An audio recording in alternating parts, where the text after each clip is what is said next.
Élimine graisse et calcaire jusque dans les parties cachées de votre machine. Une machine plus propre, c'est une vaisselle plus propre. Les diamants sont éternels et vous voudriez que votre vaisselle le soit, mais elle ternit, c'est irréversible.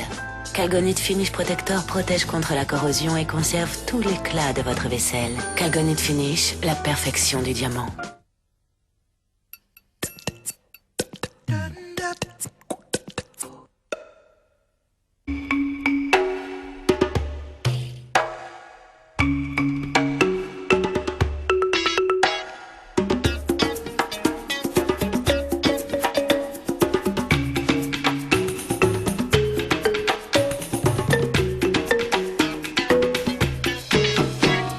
Bienvenue dans toutes les France. Comment évolue l'action humanitaire aujourd'hui, notamment en Afrique? Quelles leçons tirées de la fameuse affaire de l'Arche de Zoé? Débat et tentative d'explication aujourd'hui dans toutes les France avec nos invités. Tout d'abord, Monsieur Pierre Micheletti. Vous êtes président de Médecins du Monde. Vous avez écrit très récemment Humanitaire, s'adapter ou renoncer. C'est publié aux éditions Marabout, Hachette Marabout. Vous êtes par ailleurs professeur associé à l'Institut d'études politiques de Grenoble. Vous enseignez les relations internationales. Merci infiniment d'avoir accepté notre invitation. À vos côtés, alors je montre effectivement le livre à l'écran, Pierre Micheletti, Humanitaire, s'adapter ou renoncer. À vos côtés, Monsieur Éric Breteau, celui par qui le scandale arrive, ou est arrivé. Vous avez écrit L'Arche de Zoé, les dessous de l'affaire d'État, Ma vérité, publié aux éditions Plomb. Vous êtes le président de l'association L'Arche de Zoé. Absolument. Merci d'être avec nous. De l'autre côté du plateau de toutes les France, Monsieur Charles Onana, vous êtes journaliste d'investigation, vous dirigez les éditions du Boiris. Vous aussi, vous êtes intéressé à l'affaire de l'Arche de Zoé. Vous avez écrit Les voyous de l'Arche de Zoé, enquête sur un kidnapping d'enfants. C'est publié donc aux éditions du Boiris. Et à vos côtés, Monsieur Christian Troubet. Bonjour. Bonjour, vous êtes essayiste, rédacteur en chef de l'hebdomadaire La Vie. Vous avez écrit un autre ouvrage autour de l'Arche de Zoé, intitulé Les forcenés de l'humanitaire. C'est publié aux éditions Autrement. Merci d'être avec nous. Alors, avant d'aborder cette affaire et ses ramifications, on va essayer de comprendre comment a évolué l'action humanitaire ces dernières années avec vous, Pierre Micheletti. L'Afrique semble réticente aujourd'hui à l'humanitaire. Elle y voit une invasion en quelque sorte ou une tentative d'influence du monde occidental, de gros moyens pour encore avoir une mainmise sur ce continent. Est-ce que vous êtes d'accord avec cette analyse? D'abord, de quelle aide humanitaire parle-t-on, hein? On fait remonter l'humanitaire contemporain à la guerre du Biafra, 1967-1968. Néanmoins, la solidarité internationale avec un support religieux ou autre n'a pas attendu l'humanitaire contemporain, mais c'est plus précisément de ça dont on parle aujourd'hui. Effectivement, le continent africain a changé et nos interlocuteurs sur ce continent entendent être coacteurs pour faire face aux problèmes qui sont les leurs. C'est un continent qui, aujourd'hui, est confronté à des problèmes de santé qui eux aussi ont 50 ans. En particulier, le poids des maladies infectieuses sur ce continent reste important. Depuis ces 50 ans, il est apparu de façon peut-être la plus forte sur l'ensemble des continents l'épidémie de sida. Et l'Afrique paye et a payé un lourd tribut face à cette maladie. C'est quand même une réalité sanitaire nouvelle. Et puis, par ailleurs, apparaissent également, selon les catégories sociales, j'ai envie de dire presque quelque chose qui ressemblerait à la double peine, c'est-à-dire que l'Afrique souffre de problèmes de santé liés à la pauvreté, mais une certaine catégorie de la population commence à avoir des maladies de surcharge telles qu'on les connaît dans les pays développés. Je pense à l'obésité, je pense au diabète, etc. Ça, c'est pour une lecture sanitaire très, très rapide.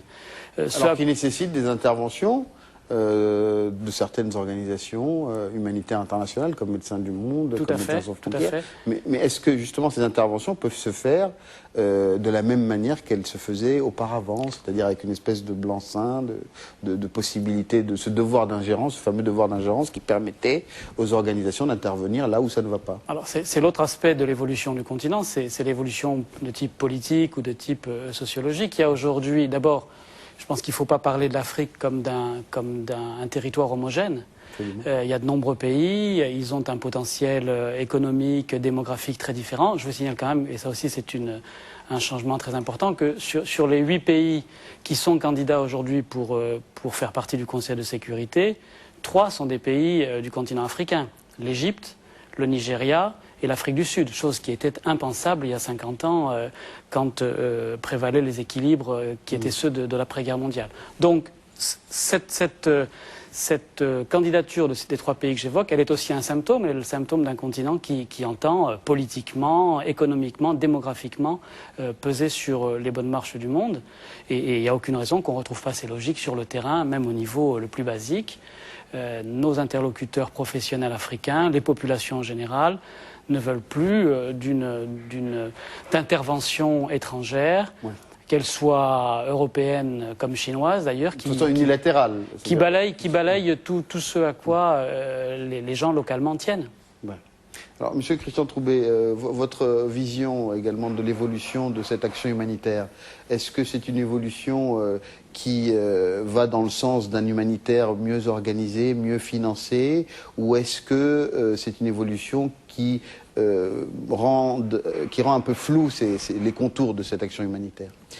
C'est vrai qu'en France, on a tendance à résumer l'humanitaire, comme ça vient d'être dit, à ce qui s'est produit après le Biafra, c'est-à-dire les grosses organisations d'urgence françaises, qui étaient à la fois un mélange de romantisme et en même temps de politique, puisqu'il s'agissait d'être sans frontières.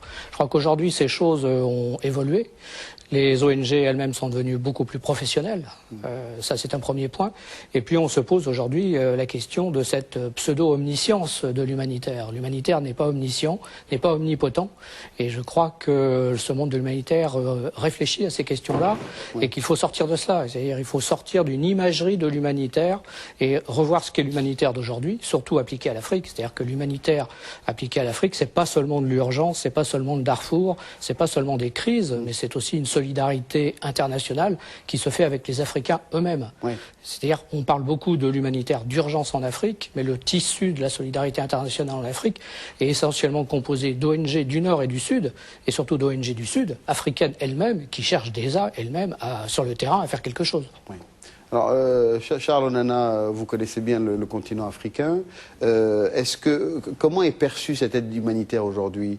Est-ce que c'est une perception qui est très médiatique, avec notamment l'affaire dont nous allons parler, l'affaire l'Arche de Zoé, ou est-ce que les Africains, sans généraliser bien sûr, comme l'a dit Pierre Micheletti, pensent que c'est utile pour eux que les organisations arrivent sur le terrain, tentent de régler les problèmes sanitaires, de régler ces catastrophes parfois qui malheureusement frappent le continent?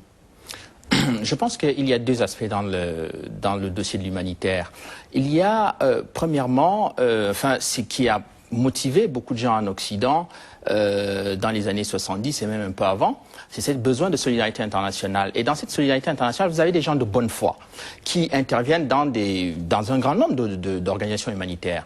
Mais ces dernières années, avec la prolifération des conflits armés en Afrique, eh bien, on a vu un autre visage de l'humanitaire, très souvent des organisations qui s'appuient sur la morale internationale, qui s'appuient sur la générosité internationale, mais qui ont des objectifs qui sont beaucoup plus douteux que les principes nobles de l'humanitaire. Et ça a entraîné beaucoup de dérives. Donc, aussi bien que sur le terrain, beaucoup d'Africains considèrent d'ailleurs très souvent, et à juste titre, que certaines organisations humanitaires sont un peu des sous-traitants de certains États pour déstabiliser ou participer parfois à la collecte de l'information, de fait du renseignement. Il y a beaucoup de gens dans les organisations humanitaires qui travaillent pour les services des renseignements occidentaux, parce que c'est très facile, parce que quand vous passez par l'humanitaire, eh bien, on vous ouvre toutes les portes, tout est extrêmement facile. Donc, il y a beaucoup de gens qui ont décelé ces éléments dans les organisations humanitaires, qui fait qu'aujourd'hui, eh bien, ce volet, ce visage de l'humanitaire est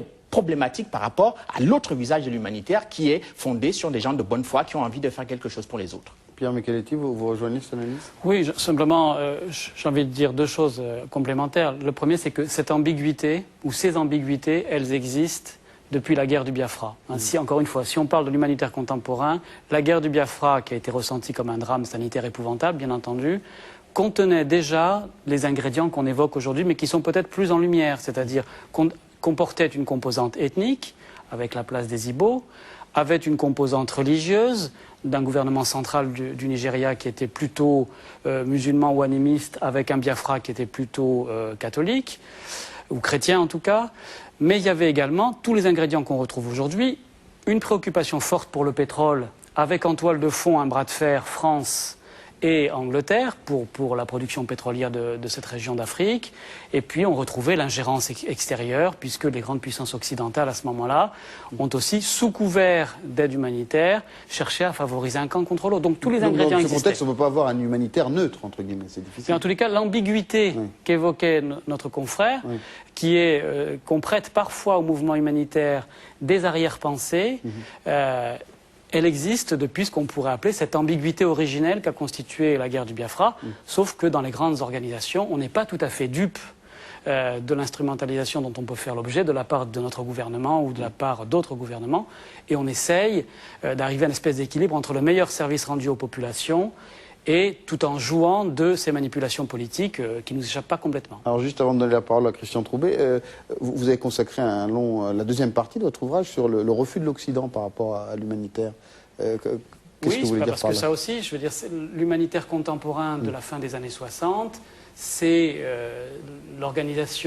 ce sont des organisations de jeunes gens engagés, je crois qu'il n'y a pas de doute là-dessus, mais qui sont à l'époque le produit d'un Occident dominant au plan économique, au plan scientifique, au plan démographique.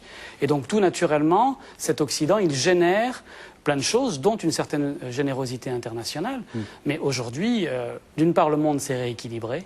D'autres géants sont apparus, la Chine, l'Inde, y compris sur le continent africain.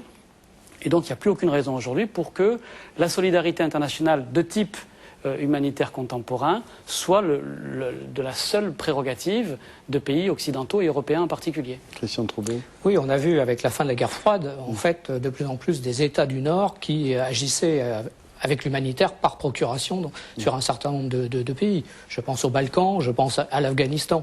Et quand on voit aujourd'hui en Afghanistan des ONG qui côtoient le monde militaire de l'OTAN, on peut comprendre aussi que des populations locales ne fassent pas le distinguo entre des vrais humanitaires, des militaires qui eux-mêmes font de l'humanitaire et des militaires qui ensuite font la guerre. On est aujourd'hui dans une sorte de confusion des genres avec des budgets de ces ONG qui, pour la plupart, sont aussi des budgets de fonds publics, le ministère des Affaires étrangères français, mais aussi ECHO avec l'Europe. Et on peut se demander effectivement une ONG qui a des budgets de l'Europe, eh bien fatalement avaler sur des terrains où l'Europe aura mis des budgets. Donc il y a une sorte d'instrumentalisation qui fait que l'humanitaire en patogas du Biafra, et on vient de montrer que lui-même n'était pas innocent, cette imagerie de l'humanitaire-là aujourd'hui est remise en question parce qu'on pense qu'on est face à un humanitaire manipulé. Éric Breteau, vous aviez une idée de ce panorama de l'humanitaire quand vous avez décidé de mener votre opération ? Bien sûr que j'avais une idée de ce panorama, et j'ai même une idée qui va bien au-delà des opinions qui ont été exprimées, tout simplement parce que je suis convaincu aujourd'hui que les principaux maux que l'on trouve en Afrique et dans les différents pays où on va trouver des conflits en Afrique, on trouve systématiquement l'ombre des pays du Nord, et pas seulement l'Occident, parce qu'on parle beaucoup de l'Occident, mais aujourd'hui il y a aussi l'Orient qui se propage en Afrique. C'est un chapitre du livre de M. Pierre Micheletti, c'est pour ça que j'en ai parlé. Tant mieux, je lirai avec intérêt. Mais il est clair qu'aujourd'hui, les malheurs de l'Afrique sont principalement conditionnés par les pays du Nord, et l'action humanitaire telle qu'elle existe aujourd'hui en Afrique, on ne peut pas s'empêcher de penser qu'elle découle en partie de ces politiques dirigées par le Nord. Et aujourd'hui, il y a beaucoup d'Africains qui ne veulent plus de cette dépendance aux pays du Nord, qui ne veulent plus de ce pillage systématisé des ressources naturelles de l'Afrique par les pays ou les grandes compagnies du Nord, et qui, dans un mouvement global de rejet, vont également rejeter les organisations humanitaires venues du Nord, parce qu'aujourd'hui l'Afrique, contrairement à l'image que l'on répand, l'Afrique n'est pas le continent le plus pauvre. L'Afrique est le continent qui regroupe aujourd'hui le plus de misère et le plus de populations désœuvrées, mais l'Afrique a malheureusement d'énormes richesses naturelles, et c'est ça qui attise les convoitises aujourd'hui, et c'est comme ça que la France, comme beaucoup d'autres pays du Nord, cautionnent, entretiennent, voire parfois mettent en place des dictatures pour pouvoir s'accaparer certaines richesses, créent le malheur de certaines populations, et au bout de cette logique, on trouve l'action humanitaire, parfois financée par le Quai d'Orsay, ce qui est paradoxal. On a le Quai d'Orsay en France qui va phagocyter les relations qu'on appelle France-africaines et qui crée le malheur en Afrique, et de l'autre part, on va subventionner des organisations humanitaires pour intervenir au profit de ces populations malheureuses, quelque part, j'ai envie de dire, ce n'est qu'un paravent, un écran de fumée qui permet vis-à-vis de l'opinion publique française de camoufler les choses. Ne vous inquiétez pas, au Darfour, tout va bien, les humanitaires sont à l'œuvre, ils vont s'occuper de la population, alors que nous-mêmes, on crée ce drame. Bon, alors comprenant tout cela, vous y êtes quand même allé. Bien sûr, on y a surtout été pour dénoncer tout cela. Oui. D'accord. Alors, on va revenir sur les circonstances. Sur la compréhension des événements de la part d'Éric Breteau, est-ce que vous avez quelque chose à dire, Charles Olana, parce que vous avez parlé de voyous dans votre ouvrage, quand même. Oui. Je pense que, contrairement à ce que dit M. Éric Breteau, ils ne sont pas partis pour dénoncer quoi que ce soit. Je pense qu'ils avaient un objectif extrêmement précis, qui était le leur, et qu'ils n'ont pas révélé... Alors, qui est lequel, selon vous? Mais on ne sait pas quel est leur objectif, parce que dans la démarche de M. Breteau, il a fait comprendre, par exemple, qu'ils sont allés au Darfour, qu'il avait fait un voyage au Darfour, parce que les populations civiles du Darfour étaient victimes d'un génocide. Je rappelle simplement que ce qui se passe au Darfour n'est pas un génocide, et c'est pas moi qui le dis. En 2004, un rapport des Nations Unies, qui avait été initié par le juge italien, un magistrat italien qui s'appelle Antonio Cassese, avait obtenu la possibilité de faire des enquêtes approfondies au Darfour. Et ils ont constaté que ce qui se passait au Darfour était des violations des droits de l'homme. Mais je reviendrai d'ailleurs tout à l'heure sur le fond de l'affaire. Oui, des meurtres de masse, mais enfin c'était en 2004. Oui, en 2004. Ouais. Donc en 2004, il y a eu M. Kouchner qui a dit également que ce qui se passait au Darfour était un génocide. Colin Powell, les Américains, George Bush. Il y a eu une surenchère sur la terminologie du génocide au Darfour qui a fait que, eh bien, toutes ces personnes, passant outre les faits sur le terrain, et je ne suis pas seul à le dire, parce que les organisations humanitaires comme Médecins sans frontières sur le terrain confirment que ce qui se passe au Darfour, qui sont basés au Darfour, disent qu'il s'agit de violations graves des droits de l'homme, mais en aucun cas de génocide. Il y a quand même des morts en grand nombre, puisqu'il y a 200 000 morts. Oui, mais parce qu'il y a une guerre. La qualification, non, oui, parce qu'il y a une guerre, ça fait qu'il y a quand même 200 000 morts. La qualification de génocide est très importante parce qu'elle a des implications juridiques et je dirais aussi un retentissement moral. À partir du moment où mais elle n'est pas forcément synonyme de départ d'action humanitaire plus ou moins bien organisée. Mais d'après ce que dit, d'après l'action de M. Breteau, ils se sont appuyés sur cela en disant qu'il y avait un génocide au Darfour et donc il fallait absolument aller au Darfour. D'accord. Alors ça c'est la première précision. On va juste demander l'avis de Pierre Micheletti là-dessus sur le point de départ de ce type d'opération. Est-ce que vous pouvez commencer une opération humanitaire sur le fondement qu'il existe des crimes, des morts, un génocide? Le départ de toute intervention de notre part dans le champ sanitaire, c'est un diagnostic de situation, c'est-à-dire que c'est de se rendre sur place. Mais indépendamment de ce qui est dit, vous êtes influencé par les rapports, les médias? On est toujours influencé. Le couple humanitaire-média est un couple pour le meilleur et pour le pire. Et si, il y a quelques années, c'était les humanitaires sur le terrain qui avaient l'initiative d'informer. Aujourd'hui, avec une information mondialisée, bien plus de gens sont au courant simultanément que c'était le cas il y a 50 ans. Donc vous faites un diagnostic sur le terrain? Il y a un diagnostic de situation qui vise d'abord à objectiver les faits sanitaires. Et puis, bien entendu, on se livre à une analyse de cette situation qui nous conduit à gérer les problèmes de santé et à essayer d'agir sur des mécanismes qui aboutissent soit à la violence, soit aux maladies, etc. D'accord. Christian Troubé? Moi, ce que je voudrais dire, c'est que, bon, au Darfour, tout le monde reconnaît, toutes les associations reconnaissent qu'il y a des massacres de masse. Et ce, depuis des années. La qualification de génocide, c'est beaucoup plus délicat. On peut se poser la question, s'il y avait génocide, pourquoi les populations darfouriques de Khartoum ne sont pas, dans ce cas-là, les premières touchées? Donc c'est une qualification délicate qu'il faudra des années pour mettre en place. Mais il y a un massacre de masse au Darfour. Donc ce que je pense, moi, c'est que l'Arche de Zoé a apporté, je dirais, des bonnes questions sur la table, qui étaient à un moment donné où l'opinion publique française n'était pas du tout concernée ou très peu concernée par le Darfour, d'essayer, donc avec une autre organisation qui était Sauver le Darfour, de mettre sur la table, vis-à-vis de l'opinion publique, cette question du Darfour. Ne serait-ce que génocide ou massacre de masse, mais en tout cas, la question méritait d'être posée. Ensuite, le problème, c'est qu'à mon avis, l'Arche de Zoé, à ces bonnes questions, a apporté des mauvaises réponses. Les mauvaises réponses, pour moi, c'était de monter une opération qui consistait déjà à ramener en France des enfants africains, alors que je pense qu'il y avait lieu que ces enfants restent en Afrique et soient encadrés, secourus en Afrique même. Alors juste avant d'arriver au stade des enfants, pour qu'on comprenne bien, puisqu'on parle de l'organisation, des implications étatiques, du fondement, de la motivation. Éric Breteau, vous dites, il me semble, dans votre livre, que l'État français était tout à fait au courant de toutes vos activités depuis le départ, y compris depuis la France. Bien sûr, mais au-delà de ça, je voudrais juste clore le débat qui vient d'être ouvert et le refermer très très vite. Parce que moi, ça ne m'intéresse pas de savoir si le drame du Darfour mérite ou pas la qualification de génocide. Effectivement, il y a des massacres de masse. Effectivement, au Darfour, il y a des gens qui meurent tous les jours. Il y a des femmes qui sont violées. Il y a des enfants qui sont tués ou enrôlés comme enfants soldats dans des quantités qu'aujourd'hui personne n'est capable de dénombrer, parce que beaucoup de médias parlent de 200 000 morts au Darfour, mais si vous reprenez les archives des médias, c'était les chiffres qu'on évoquait en 2004. Et aujourd'hui, en 2008, on parle toujours de 200 000 morts. Pourquoi? Non pas parce qu'il n'y a pas eu de morts dans l'intervalle, il y a encore eu des bombardements au Darfour, pas plus tard qu'hier, dimanche.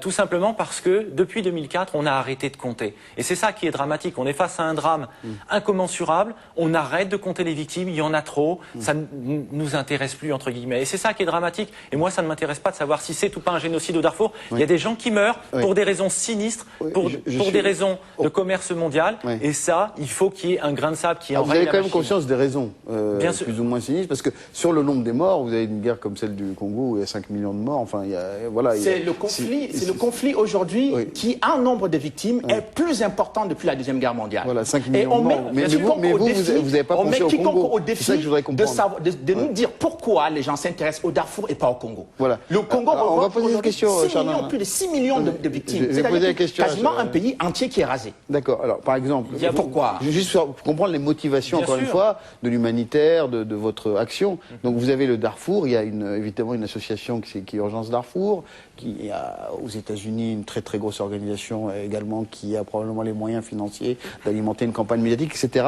Mais encore une fois, vous êtes intéressé parce que il y avait toutes ces informations, y compris véhiculées par les médias, ou parce que vous connaissiez également la situation au Congo, par exemple, et que vous êtes plutôt intéressé au Darfour qu'au Congo? Enfin, quelle est la démarche? Aujourd'hui, il y a énormément de drames en Afrique, et l'Arche de Zoé, par sa structure extrêmement modeste et toute petite, ne peut pas intervenir sur différents théâtres. Il fallait donc en choisir un. Il y a effectivement l'embarras du choix, tellement il y a de drames aujourd'hui en Afrique, et il y a malheureusement, dans la plupart des cas, toujours les mêmes causes, parce que c'est pas le tout de se poser la question de savoir où est-ce qu'on va agir et pourquoi on va agir. Il faut d'abord se poser la question de pourquoi est-ce qu'on est face à cette situation, pourquoi est-ce qu'il y a ces drames en Afrique, et on remonte toujours systématiquement aux mêmes causes qui reviennent, dans 99% des cas, au pillage des ressources naturelles africaines, au détriment de certaines populations qu'on va déplacer ou massacrer dans certains cas. Le cas du Darfour est effectivement emblématique parce que ultra médiatisé, alors certains diront instrumentalisé. Admettons. La médiatisation a joué un rôle dans votre intérêt au niveau de la petite structure telle que vous l'appelez, qu'est l'Arche de Zoé, pour aller aider la population locale. Bien sûr, puisque l'ambition de cette opération, c'est d'être un grain de sable dans ce système mondialiste et humanitaire qui abreuve l'Afrique aujourd'hui. Et donc, effectivement, quitte à être un grain de sable, autant l'être sur le théâtre le plus médiatisé. Je voudrais réagir sur deux choses. D'abord, sur les propos de M. Breteau, selon lesquels on aurait arrêté de compter. Ce qui est inexact, puisque aujourd'hui, il y a bien entendu un grand nombre de gens qui essaient d'être attentifs au dénombrement des victimes, autant que faire se peut sur une région qui est grande comme le territoire français. Il y a quand même 10 000 travailleurs humanitaires et un certain nombre d'observateurs étrangers. Alors c'est sûr que si vous allez en plein cœur du Djebel Mara, dans le sud Darfour, le dénombrement sera approximatif. Mais on est quand même, autant qu'on peut l'observer, et avec les mêmes outils de gens qui sont sur le terrain, dans un scénario qui, en termes numériques, si on devait quantifier malheureusement les décès, n'a quand même plus rien à voir. L'autre propos sur lequel je voudrais réagir, c'est ceux de Christian Troubet. Je ne suis pas d'accord avec son propos quand il dit que finalement l'intervention de l'Arche de Zoé devait agir comme un révélateur. Il y avait eu en amont de cette histoire la mutualité, un grand raout de tous les candidats à la présidentielle, un grand battage médiatique national et international. Donc on ne peut pas dire qu'on attendait de cette opération qu'elle révèle quoi que ce soit. Le battage avait été énorme.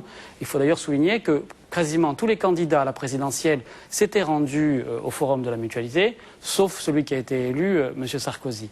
Mais en tous les cas, le bruit de fond... Il avait fait lire une lettre à l'époque. Il avait fait lire une lettre. Mais le bruit de fond sur le Darfour, par un certain nombre de politiques et d'intellectuels en France, existait.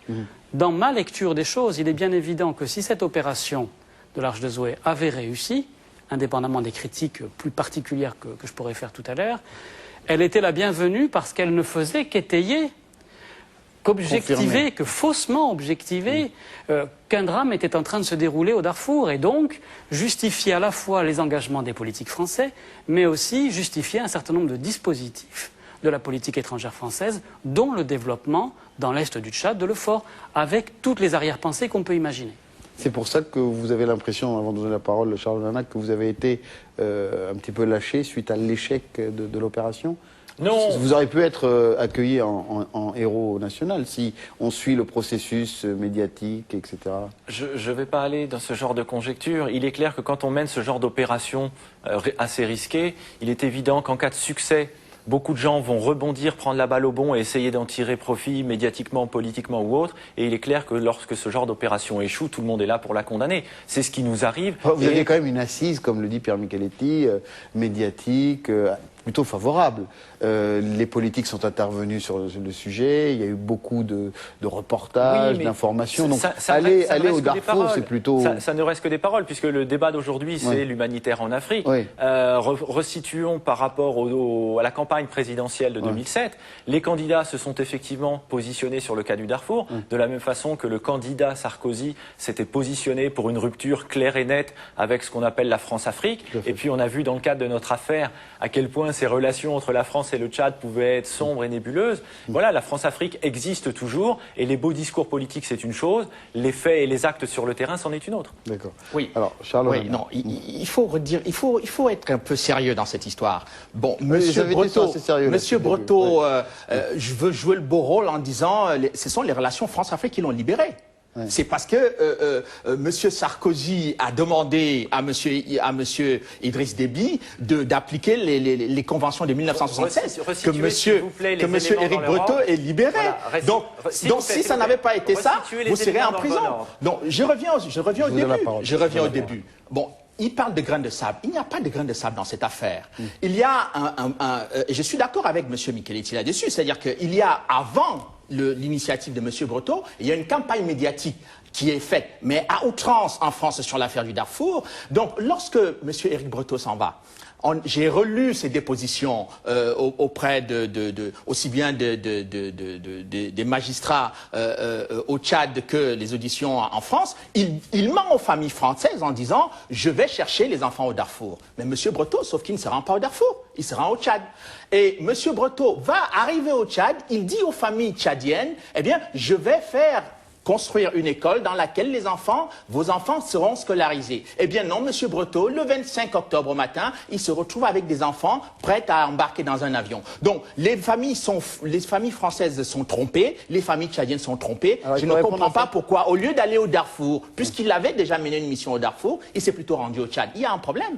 Alors, vous répondez à ça Oui, je peux y répondre, mais monsieur a 11 mois de retard sur l'affaire. Il y a beaucoup de rumeurs qui ont été propagées après l'arrestation des françaises. Non, je parle de vos auditions, hein. Vos auditions, hein. Là, il parle de documents. Enfin, documents, c'est documenté ce que j'ai dit dans le livre, c'est bien documenté. Justement, je lirai ça avec attention parce que vous avez énormément de retard sur l'affaire. Il y a beaucoup de choses qui ont été dites, et notamment le fait qu'on aurait désinformé les familles françaises. Sauf que depuis, les choses ont évolué. Il y a des vidéos qui existent sur les entretiens qui ont lieu avec ces familles, et il a toujours été clairement expliqué à ces familles que notre opération ne se situerait pas au Darfour mais à la frontière dans un pays frontalier. Donc ces éléments-là ont toujours été connus de tous. Et en ce qui concerne l'opération sur le terrain... Pourquoi pas aller au Darfour puisque les enfants au Tchad, ils n'étaient pas des enfants du Darfour.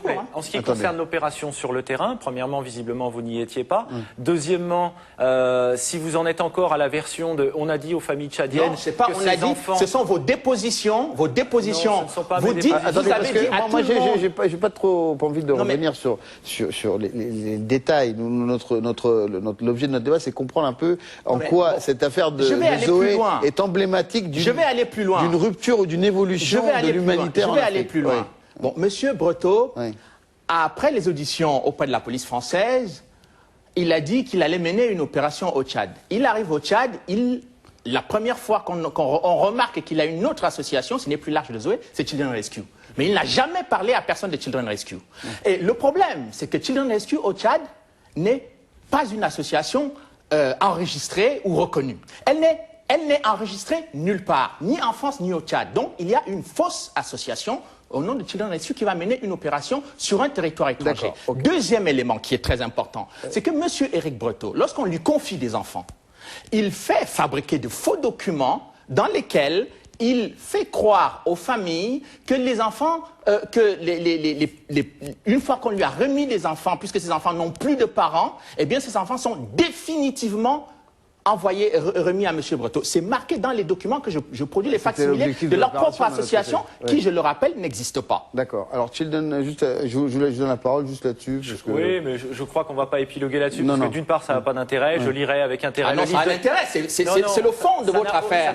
L'association n'existe pas. Vu les arguments que vous avancez, je lirai avec attention votre livre, en fonction de vos allégations, que ce soit les familles françaises ou l'Arche de Zoé. Non, ce n'est pas des allégations. Vous avez fabriqué de faux documents. D'accord, c'est possible. Attendez, Pierre Micheletti, attendez, parce qu'il faut qu'on avance un peu dans le débat, s'il vous plaît. Je crois que beaucoup a été dit sur l'Arche de Zoé, donc il me semble que ce que vous nous avez proposé, c'est en quoi, en se servant de cette espèce d'étude de cas malheureuse, on peut en tirer des enseignements pour les problématiques auxquelles sont confrontés les humanitaires. Donc, comme on l'a vu, il y a des causes externes à cette affaire, la politique, la situation particulière du Darfour, l'usage qu'un certain nombre de groupes de pression ont voulu faire du Darfour, que ce soit aux États-Unis, que ce soit en France, la politique étrangère française, ses relations avec le Tchad, tout ça sur fond d'un problème de société très délié, très douloureux, qu'est l'adoption. Ça, ce sont les causes externes. La lecture que je fais des causes qui sont dues en propre à l'Arche de Zoé, et c'est celles-là qui doivent nous servir de leçon, et que j'ai appelé, je ne veux pas être de nouveau désagréable ici, mais quand l'amateurisme rencontre la complexité, parce que c'est quand même de ça qu'il s'agit, quand l'amateurisme rencontre la complexité. Et je voudrais le décliner sur 3 axes qui doivent nous inspirer de façon globale nos façons d'intervenir. La première, c'est la question de la compétence ou de l'incompétence.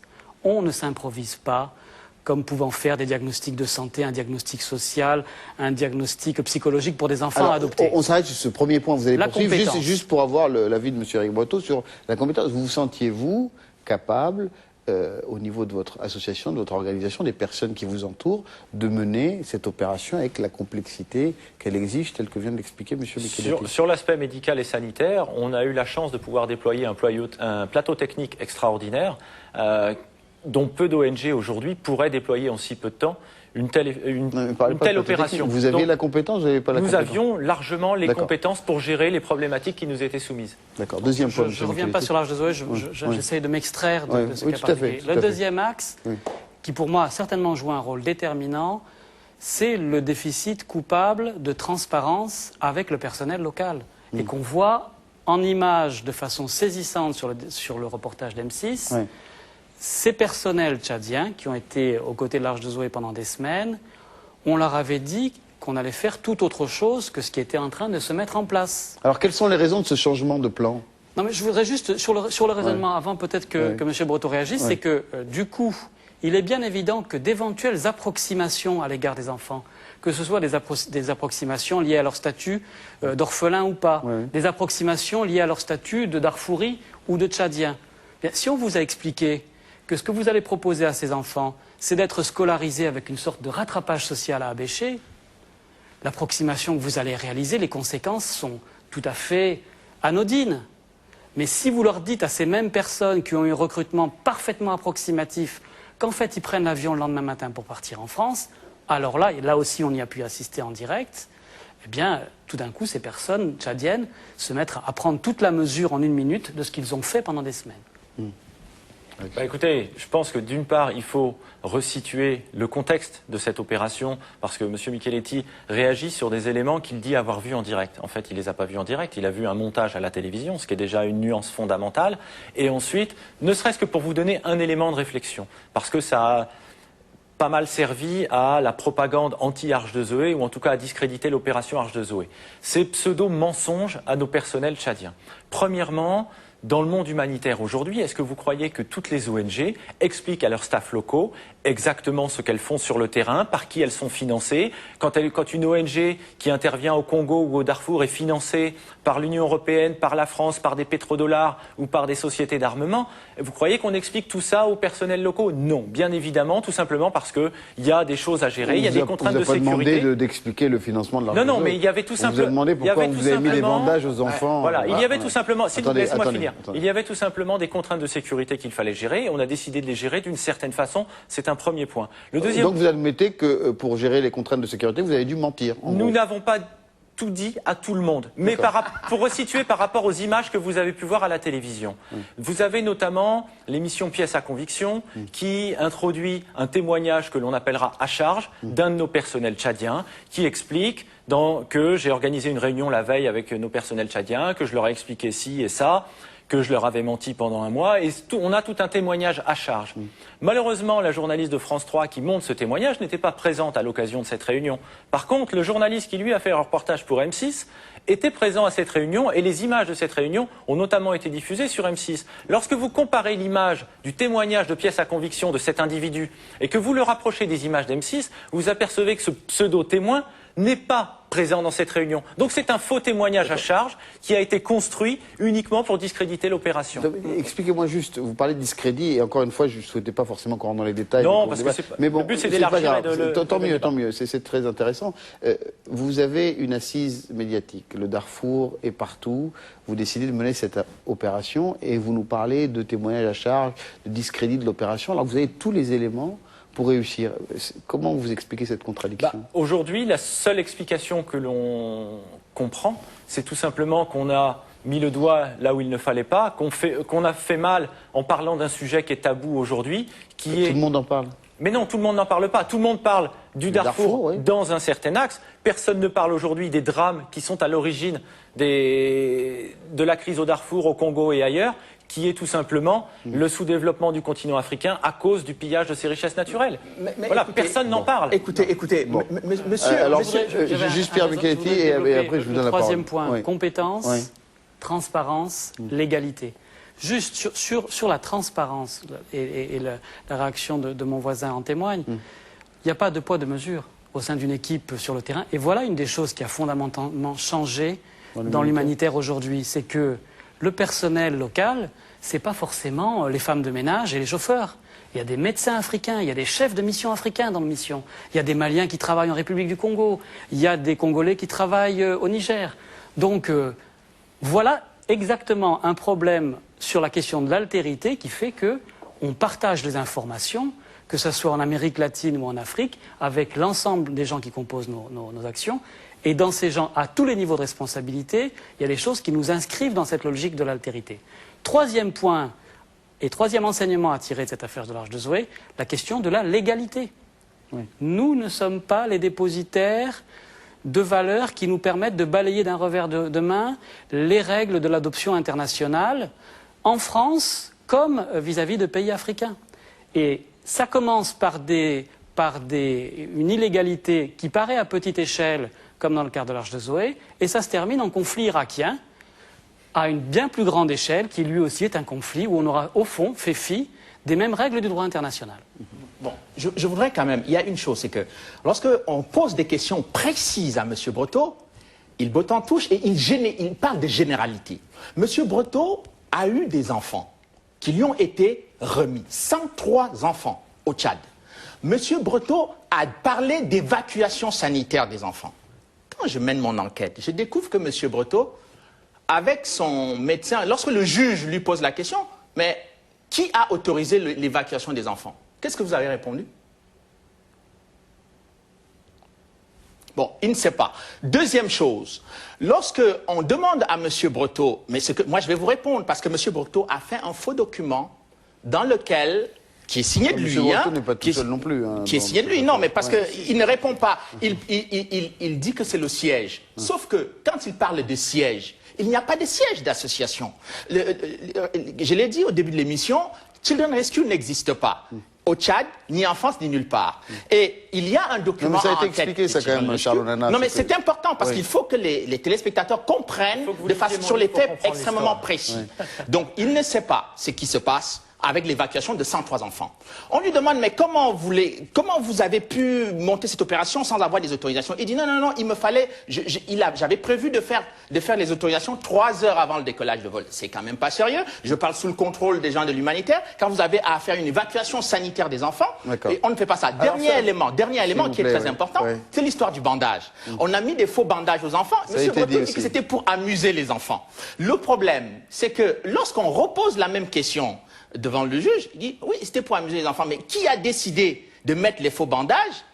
Il dit que ça relève des compétences du médecin. Et le médecin qui a été condamné également dans ce procès dit que ce n'était pas lui qui avait la charge de le faire. Donc on est dans une logique, dans une surenchère du mensonge et comme il disait, du manque de transparence. Mais moi, ce qui m'intéresse, ça devient complètement insupportable. D'accord. Juste, Monsieur Breton, avant de vous donner la parole, Monsieur Troubé, sur les règles de l'adoption internationale, au même titre que vous nous avez fait un panorama qui dénote une vraie compréhension des questions humanitaires, est-ce que vous aviez aussi une idée des règles de l'adoption internationale et de la manière de pouvoir transférer ou non des enfants d'un pays à l'autre pour éventuellement qu'ils soient adoptés par des familles? Alors je crois qu'il y a, volontairement ou non, une confusion, que ce soit de la part de Médecins du Monde ou du Quai d'Orsay, sur notre affaire. Notre opération n'a jamais été une opération d'adoption. On en a fait systématiquement une opération illégale d'adoption, alors que notre opération était une opération d'évacuation qui, selon... Vous n'avez pas eu de contact du tout avec des familles françaises en disant on va vous ramener des enfants?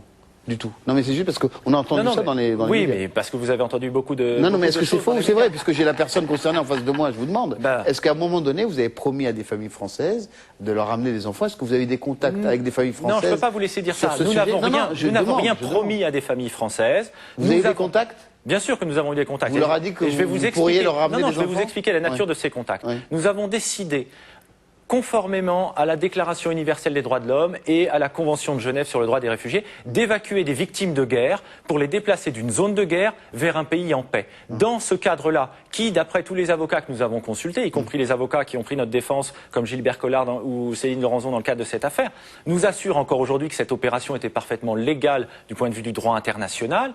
Nous avons, dans ce cadre-là, organisé un réseau de familles d'accueil, parce qu'il n'était pas question pour nous d'amener ces enfants en France pour qu'ils soient ensuite mis en centre de rétention mais vous les avez contactés avant de partir, quand même. Bien sûr, nous avons constitué au préalable ce réseau de familles d'accueil et il a toujours été très clairement expliqué à ces familles d'accueil que c'était une opération risquée, qui n'était pas sûre d'aboutir et que dans tous les cas c'était une opération d'accueil. Mais quel aurait été le statut de ces enfants si vous aviez réussi à les ramener? C'était une opération d'accueil d'urgence de demandeurs d'asile et c'était absolument pas une opération d'adoption. Les mineurs ce fantasme de l'opération illégale d'adoption, il émane du Quai d'Orsay, sous influence effectivement d'organisations comme Médecins du Monde, qui voyaient une opération douteuse d'adoption. C'est pas le cas. C'est tout à fait clair.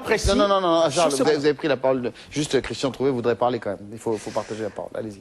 Moi, mes réactions, c'est de dire plusieurs choses. La première, c'est, je partage votre analyse, l'Arche de Zoé s'est enfermée en termes de droit international, quand même dans une logique qui est contestée aussi par d'autres spécialistes du droit international.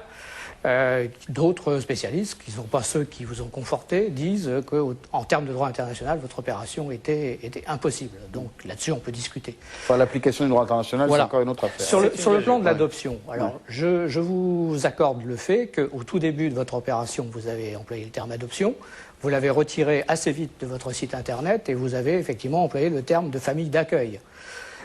N'empêche que la plupart des familles, enfin de nombreuses familles parmi les 300 familles, étaient dans une logique plutôt d'adoption, même si vous-même, vous ne l'avez pas. Non, alors moi je ne voudrais pas qu'on rentre là-dedans, je suis désolé. Mais moi je tiens à y rentrer tout simplement parce que je suis en contact avec ces familles qui n'acceptent pas qu'on les présente comme des familles en mal d'enfants qui voulaient adopter. Ce n'est pas vrai. Ce n'est pas parce qu'il y a une poignée de familles qui, après notre arrestation, ont déclaré qu'elles avaient été victimes d'un trafic d'adoption, etc.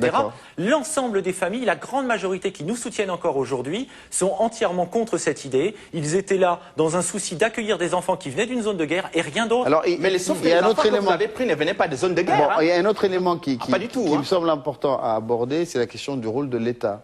Quand vous avez présenté l'humanitaire aujourd'hui, en début d'émission, Pierre Michetti, vous avez parlé du rôle des structures étatiques, des moyens mis à disposition pour mener de grandes opérations humanitaires. Alors dans cette affaire, et pour encore une fois comprendre l'évolution des questions humanitaires et de l'aide humanitaire, quel est ou quel devrait être le rôle des États auxquelles sont affiliées ces organisations humanitaires dans la manière de mener à bien des opérations. Sur le cas particulier de l'Arche de Zoé, c'est la justice qui va déterminer jusqu'où l'État a été impliqué ou pas pour appuyer cette opération, pour la commanditer, que sais-je. La justice devra faire son travail. Ma position, c'est de considérer qu'il est plus inopportun que jamais à s'afficher aujourd'hui comme organisation non gouvernementale avec la politique étrangère de son pays.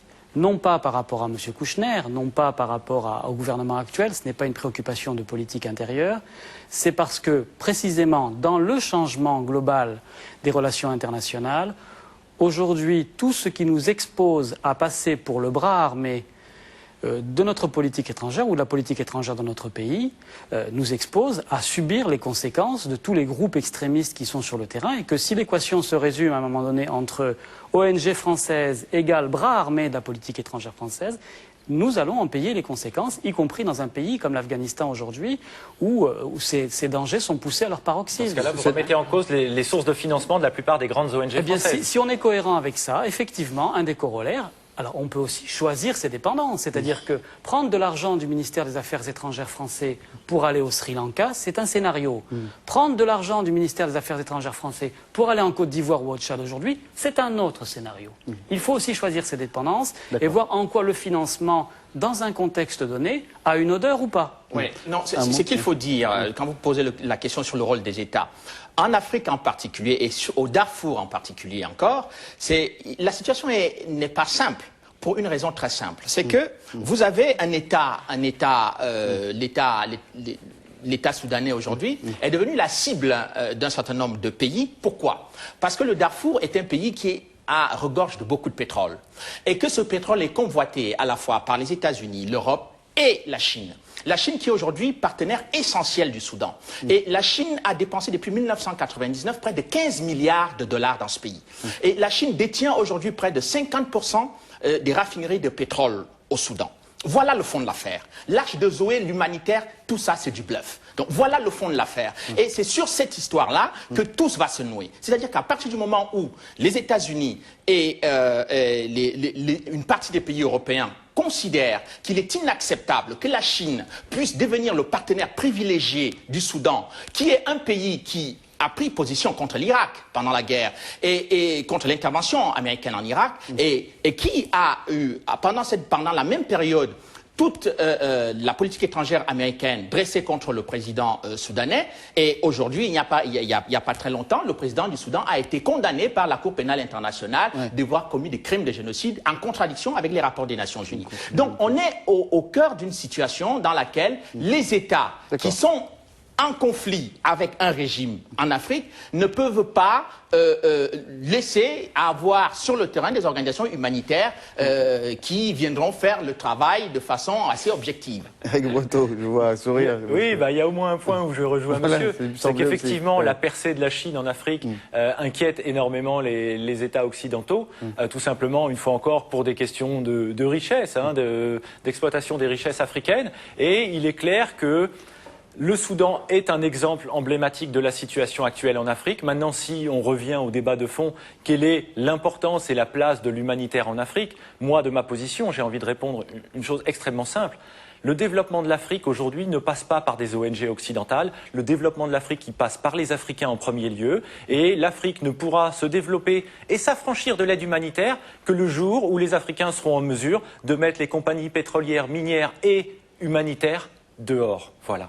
Et vous y êtes quand même allé. Vous n'avez pas eu l'impression d'être un peu manipulé quand on regarde... Mais pas du tout. Je voulais au contraire être cet exemple qu'aujourd'hui, en tant que Blanc, en tant que Français, on peut se permettre d'aller faire des choses, alors que la France est à l'origine de la plupart des malheurs de l'Afrique. Je vais lui poser une question à M. Breteau. Est-ce que M. Breteau, en tant que Français, vous étiez capable de mettre Elf dehors de l'Afrique? Aujourd'hui, j'en suis pas capable, mais j'en ai honte. D'accord. Voilà. C'est tout à fait clair quand même. Voilà, M. Christian Troubet, puis M. Micheletti. Je suis heureux d'entendre Éric Breteau, effectivement, parler ainsi, alors qu'il a choisi lui-même un processus qui était à l'opposé de ça, c'est-à-dire d'extraire des petits Africains pour les ramener en Europe, Alors que maintenant, vous faites un plaidoyer en nous disant, oui, il faut effectivement aller sur l'Afrique, Tout le monde peut évoluer, s'installer, monsieur. travailler en partenariat. C'est très bien. C'est pas une question d'évolution, c'est une question d'interprétation.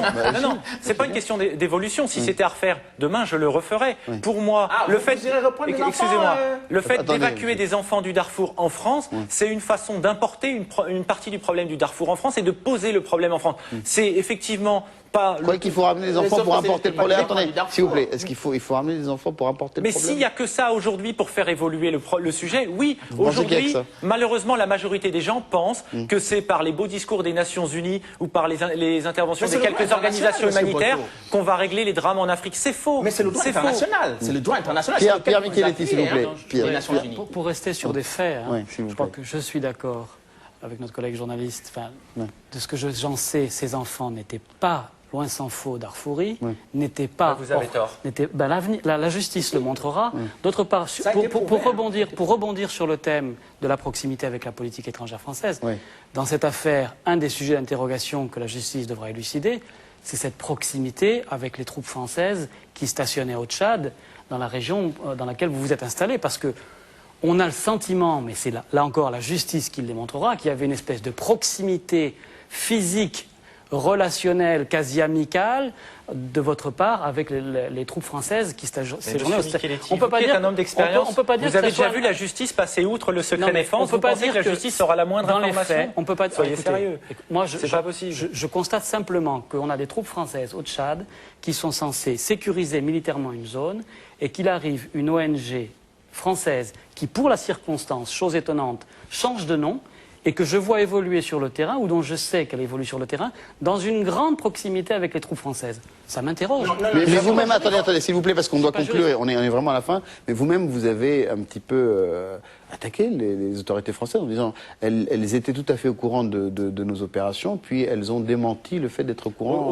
Au-delà de ça, c'est pas ça qui est important. Ce qui est important, c'est que dans notre affaire, qu'est-ce qui provoque l'échec de l'opération et notre arrestation au Tchad? C'est ça la question que l'on veut poser aux journalistes, où on veut que les journalistes aillent enquêter sur ce sujet. Pourquoi est-ce qu'on est arrêté le 25 octobre? Quelles sont les circonstances qui font que? Nous, on a une partie de la réponse. On espère que les journalistes apporteront l'autre partie. Non, la réponse, elle est claire. La réponse est claire, c'est qu'il y a eu des Tchadiens qui ont constaté tout simplement que M. Bioto avait menti. Ils sont allés dire à la police qu'il y avait un transport d'enfants tchadiens vers la France, et la police vous a arrêté sur la route d'Abéché. En tout cas, on reviendra sur l'analyse parce qu'on n'a pas forcément eu le temps de tout aborder, donc vous reviendrez très bientôt. Avec plaisir. Voilà, merci infiniment. En tout cas, merci à Pierre Micheletti, merci Eric Breteau, Charles Onana et Christian Troubet. Je vous retrouve avec très grand plaisir demain pour un autre Toutes les France. Au revoir.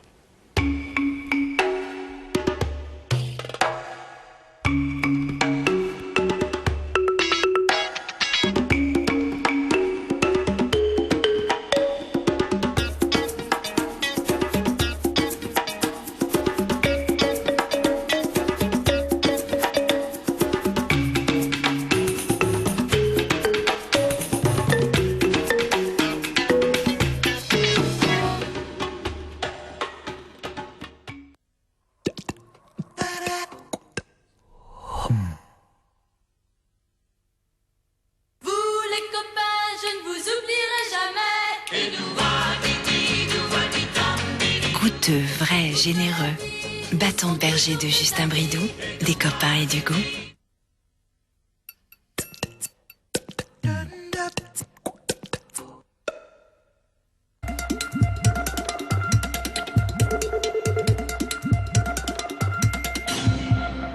Merci de nous rejoindre sur Téléréunion. Pas de travaux de rénovation, pas de loyer. C'est le chantage que les locataires de l'immeuble Les Paillanqueux à Terre-Sainte font à la Sémadère, cet immeuble où une jeune fille mère de 14 ans a trouvé la mort ce week-end. Ce drame a mis en lumière les conditions plus que vétustes dans lesquelles vivent les résidents.